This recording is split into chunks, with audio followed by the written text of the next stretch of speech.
На самом деле давление продолжается не только на органы государственной власти, не только на избирателей, но и на четвертую власть. Мы уже говорили о нашумевшей истории с московскими журналистами и социологами, проживавшими в гостинице «Тагендархан». Если раньше прокуратура била по заезжим гостям, теперь она бьет по своим.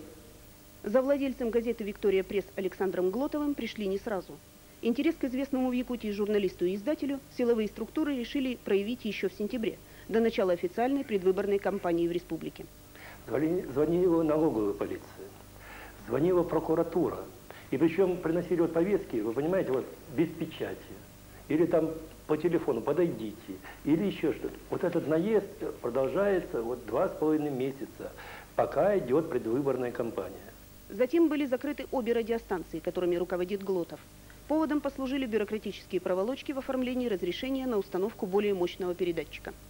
Как правило, на этот период выдается временное разрешение на работу. Ну, органы Россвязьнадзора, которые напрямую связаны с господином Колмогоровым, нам не продлили временное разрешение. Вещание радиостанций через месяц возобновилось, но проверки продолжались. По мнению адвоката Глотова Василия Пинаевского, его подзащитный был полностью открыт для проверок. По первому требованию предоставлял все документы, не ссылаясь на коммерческую тайну.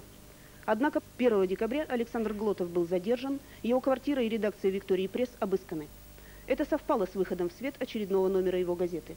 Глотов стал 4-м журналистом, задержанным в Якутии всего за несколько дней. Из изолятора временного содержания Александр с сердечным приступом попал в реанимацию, где он тоже находился под стражей. Прошла неделя, но ему так и не предъявлено обвинение.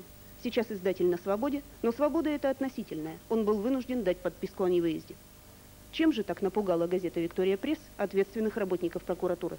Все публикации абсолютно законные, не было ни одного обращения в суд, ни каких-то предписаний от контролирующих органов о том, что какие-то материалы, скажем так, не соответствуют действительности, либо носят противоречие.